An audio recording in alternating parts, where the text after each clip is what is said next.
Página 6. Esaion-Man, 1944. Antropología filosófica, Introducción a una filosofía de la cultura, por Ernst Cassirer, 1944. Primera parte. ¿Qué es el hombre? 1.2. La razón no es suficiente, gracias al pecado de Adán. No te disipes, dice Marco Aurelio, no seas demasiado impaciente, sé tu propio dueño y mira a la vida como un hombre, como un ser humano, como un ciudadano, como una criatura mortal. Las cosas no afectan al alma pues son externas e inconmovibles, nuestra alteración procede solo del juicio que formamos en nosotros mismos. Todas estas cosas que tú ves cambian inmediatamente y ya no serán más, y ten presente constantemente en el ánimo de cuántos de estos cambios has sido ya testigo. El universo, mudanza; la vida, firmeza. TV escribe. Lo externo, a pesar de estar ahí delante, carece de poder alguno para conmover, y el que se conmueve es uno, según sus preferencias, apetencias. De este modo, nada ni nadie tiene poder para arrastrar, enaltecer o dignificar. Uno se retira del lugar, y otras cosas estarán en la percepción, pero todas ellas sin poder para mover o conducir al pensador. Por cuestión de relaciones humanas, permanecer incólume, como una estatua, no es conveniente porque una actitud así, en lugar de servir para que uno se sirva de lo externo, provoca división y desconfianza. Mas, esta reacción artificial, es usada para mantener las relaciones, las negociaciones con los demás. El autor escribe. El mérito mayor de esta concepción estoica del hombre radica en el hecho de que le proporciona un profundo sentimiento de su armonía con la naturaleza y, al mismo tiempo, de su independencia moral de ella. En la mente del filósofo estoico estas aserciones no entran en conflicto, son correlativas.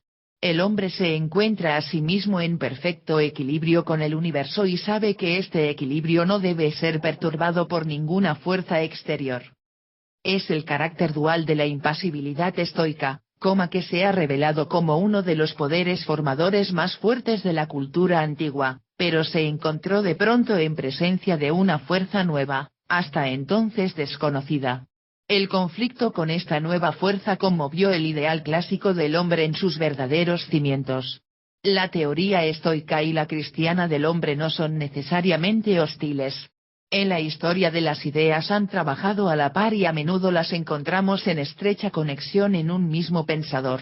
Sin embargo, queda siempre un punto en el que el antagonismo entre el ideal cristiano y el estoico se muestra irreductible. La independencia absoluta del hombre, que en la teoría estoica es considerada como su virtud fundamental, se convierte en la teoría cristiana en su vicio fundamental y en su error máximo. Mientras el hombre persevere en este error no hay posibilidad de salvación para él. TV escribe. De poco sirve ir por el mundo empecinado en demostrar que uno es el amo de sus emociones, y cuando todos ríen o llorar, o se asombran, no conviene esta actitud de convénceme buey. Uno puede deducir que hay reacciones totalmente ridículas, tan absurdas. Sea, que se trata de jugar con las apariencias y emociones ajenas. Se trata de mantener estados armónicos según lo amerite la situación. El autor escribe. La lucha entre las dos concepciones antagónicas ha durado varios siglos y a comienzos de la época moderna, en los días del Renacimiento y en el siglo XVII, la seguimos sintiendo en toda su fuerza. En este punto podemos captar uno de los rasgos más característicos de la filosofía antropológica, que no es, como otras ramas de la investigación filosófica, un desarrollo lento y continuo de ideas generales. En la historia de la lógica, de la metafísica y de la filosofía natural, encontramos las oposiciones más agudas.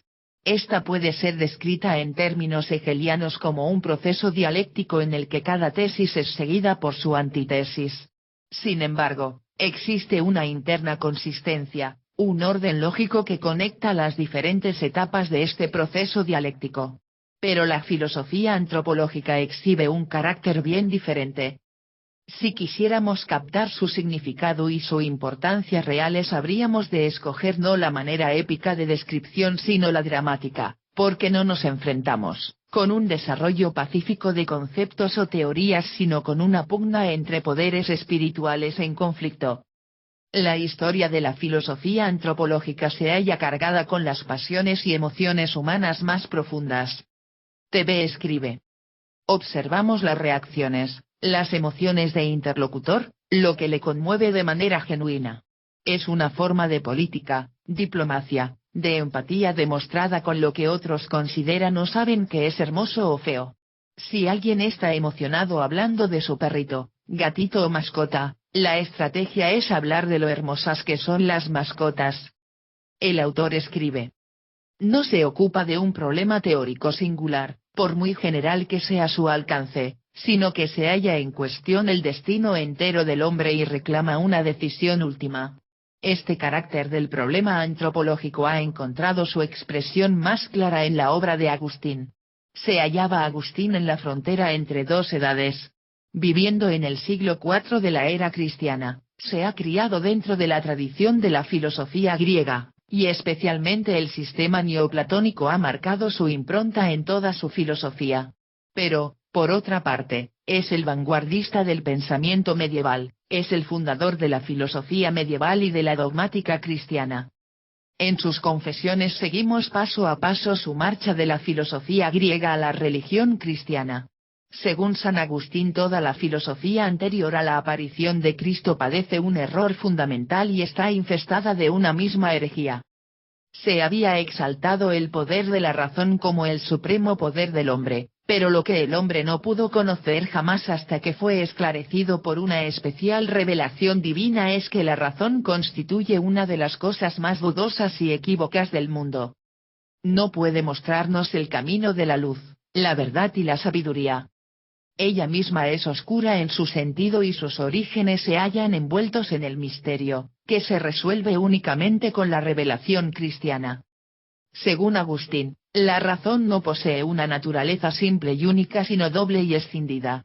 El hombre fue creado a imagen y semejanza de Dios, y en su estado original, tal como salió de las manos de Dios, era igual a su arquetipo. Todo esto se ha perdido por el pecado de Adán.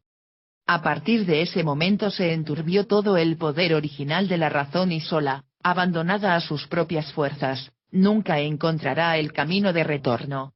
No puede reconstruirse a sí misma. No puede volver con sus propias fuerzas a su pura esencia anterior. Para que sea posible semejante restauración es menester la ayuda sobrenatural de la gracia divina. Es la nueva antropología, según la entiende San Agustín, y es ella la que se mantiene en todos los grandes sistemas del pensamiento medieval. Tampoco Tomás de Aquino, discípulo de Aristóteles, que vuelve a las fuentes de la filosofía griega, osa desviarse de este dogma fundamental. Concede a la razón humana un poder mucho más grande que Agustín, pero está convencido de que no hará uso justo de estos poderes si no está guiada e iluminada por la gracia de Dios. Hemos llegado así a una subversión completa de todos los valores mantenidos por la filosofía griega. Lo que en un tiempo pareció ser el privilegio sumo del hombre aparece ahora como su peligro y tentación, lo que constituía su orgullo resulta su humillación más profunda. El precepto estoico de que el hombre tiene que obedecer y reverenciar su principio interior, el demonio que lleva dentro, se considera ahora como peligrosa idolatría. TV escribe. Todo aquel que hace uso de su pensamiento, de sus procesos neuronales, se considera que es una afrenta al poder divino que todo lo regula. Por más que el humano razone, no puede llegar a obtener la sabiduría que solo un poder divino concede. El autor escribe. No sería oportuno seguir describiendo el carácter de esta antropología nueva, analizando sus motivos fundamentales y persiguiendo su desarrollo.